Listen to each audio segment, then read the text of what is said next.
Hi guys, slightly different video today. So what I've got in front of me here is actually a k989 Wltoys, which has been heavily modified. So the Wltoys k989 has got a special place in my heart because it is the mini RC car that really got me back into RC again. I think we have Beaver's hobby channel to thank for that. His series on modifying the Wltoys k989 is the reason why this car is probably in front of you here.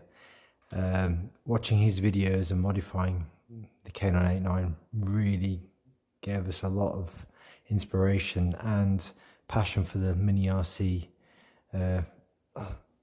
all over again after many years. So it's the reason why I ended up getting a track. It's the reason why we've got the mini Zs and the AMZs and the SZs and the BZ3s. So this video is a homage to the ultimate WL K989, and this I think is the ultimate incarnation of all those videos that we watched on Beaver's hobby channel.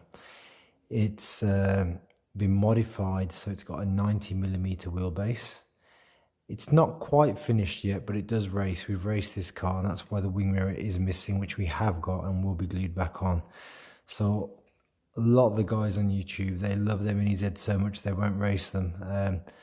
I can get like that, but we try and race all of them. It just makes it more fun, and we enjoy modifying the chassis to allow for the different body types. So this particular project was obviously a big one, with the Wltoys being generically, I think, a 98mm wheelbase. To go down to 90 was a big mod. I know you can upgrade it to 102 quite easily with the parts that come with the car, but to go backwards you have to actually completely rework the chassis. Plus the Wltoys has got a very wide chassis to start off with, so there's not many 90mm bodies that will fit. The Ferrari F40 is one of them. It's got quite a wide body shell and it does look gorgeous. So full disclosure, this car isn't just made up of parts from Wltoys. It's got some atomic parts, as you can already see by the disc wheels. These are atomic wheels, so it's kind of a hybrid, but the true spirit of it is still WL. So I'm going to take the top off and show you what's inside.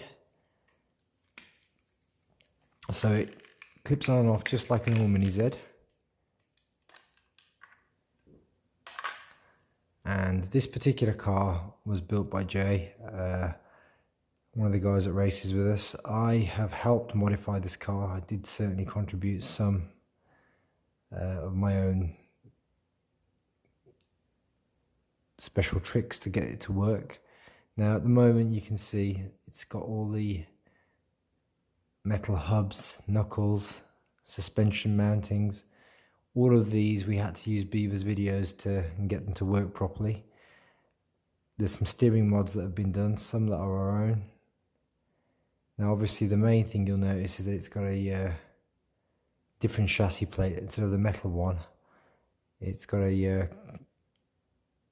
graphite carbon fibre type base shell. Well, I think all these parts were ordered off Bangood. So at some point I will drop them into the description once I get them all together again. It runs an atomic brushless speed controller. It's got a 6000 kV, I think that's a mini Q 6000 kV brushless motor.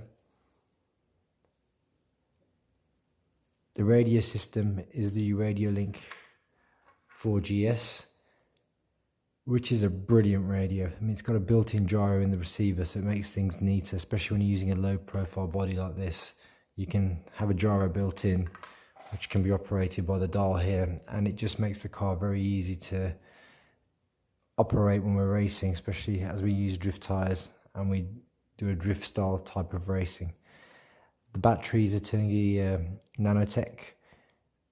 This particular one has got the correct clip for the atomic speedo, which makes it again much easier just to fit all the wires in. As you can imagine, this car has had every single mod done. Obviously, apart from the base plate being different, all the knuckles, we've had to drop the suspension mountings, modify the shocks so that, let's make sure the shocks clicked in. this is still a work in progress. There's a few things we're still tidying up, but so we had to use one of the videos where Beaver installs the mini Z shell and drops the shock tower. We had to do that. Every conceivable alteration you can make to this car has to have been done to make it work. These wheels have been hollowed out so that they can fit onto the wide chassis of the Wltoys and still incorporate the shell. So let's turn it on. Let's give you a little sound of what it does.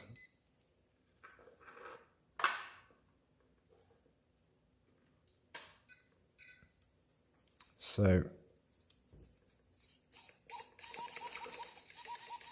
no, I think that's a standard. Actually, it's not. I think it's a metal geared WL servo. As you can see at the moment, it's glued. I am going to get a modified servo mount off one of my old AMZs to use on this. But for the time being, the glue works very well, and you can see the steering works pretty well.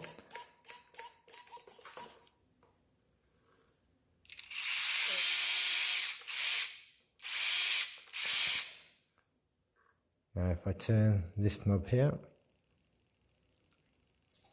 you can hear the gyro kicking in.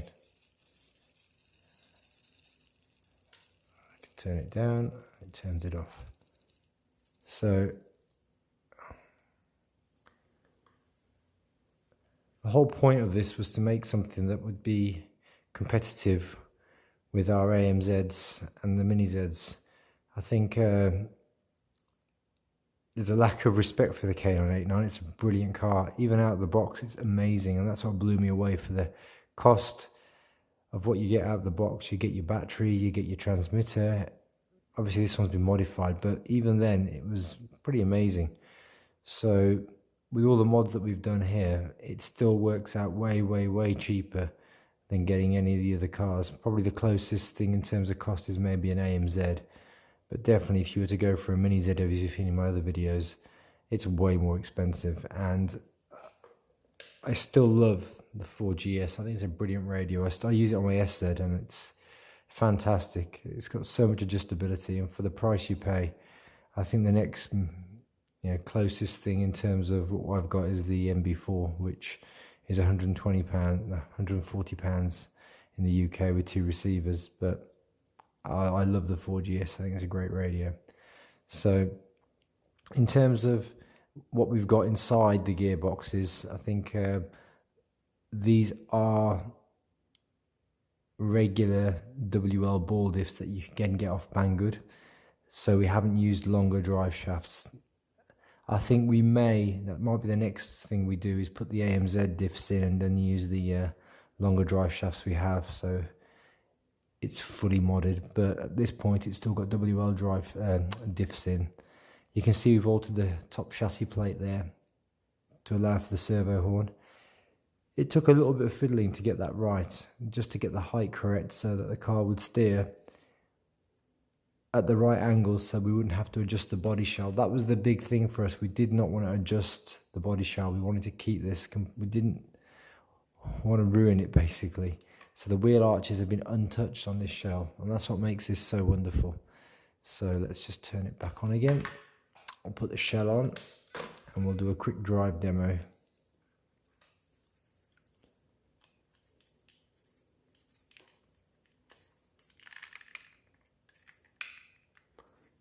This shell is actually pretty good because it goes on so well. Yes, the other thing I forgot to mention is that the body mounts we're using are actually off an AMZ. So either side here, those aren't the old WL ones. As you can see, we haven't got the WL battery mount either. The battery's held on with Velcro. I'll show you that in a second. So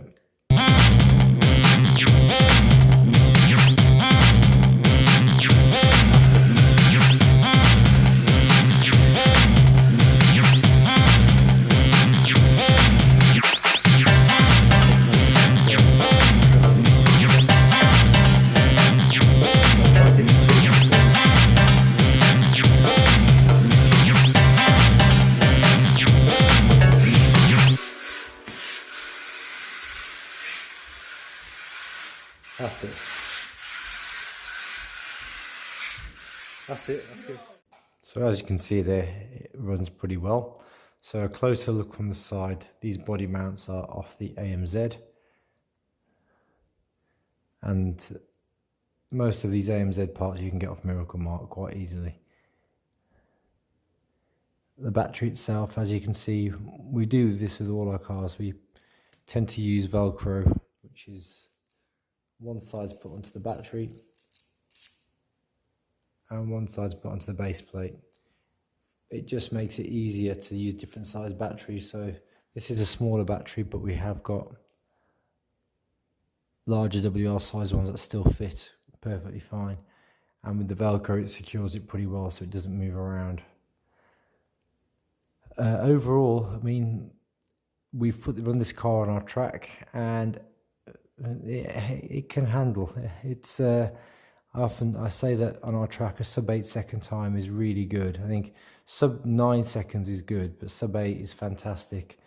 And this has done a sub 8. I think it did 7.6 or 7.7 seconds on one of the laps. I'll try and dig out the race footage. I'm having issues with my camera at the moment and converting some of the files, but yeah, it did an amazing time. So that puts it in the same category as an SZ, AMZ, even the BZ3, although that's on a 7.4, and that is another kind of animal. But definitely this car is competitive. So it is the ultimate Wltoys car, and at 90mm wheelbase, it is very agile. You can handle this around the track just like any of the other cars, and it's got its own feel to it. It does handle differently. The best way to describe it is it displays some of the characteristics as a real car would, because it's got a different chassis, it's got different width gearboxes, the setup is different. It's not exactly the same as an AMZ, it's not exactly the same as a miniz or any of the other cars, so it has its own unique characteristics. The drive shaft itself had to be shortened to make it 90mm, and there were various other things we had to do. Ultimately with this we did drill some of our own holes in. As you can see, we've made it adjustable at the front and at the back, so you can change this up if you wanted to a 94 or a 98 millimeters, but we love the shell on this car and it works perfectly with it. And I think it is our only, I think I've got a AMZ which is 90mm, which is a relatively white body with a Porsche 911 shell on it. But this, we love this car, and it shows you that a Wltoys can be more than just competitive on a race circuit. Well, on our race circuit anyway, but it is a little beast and it looks gorgeous. Thanks for watching. Please subscribe to watch more videos like this.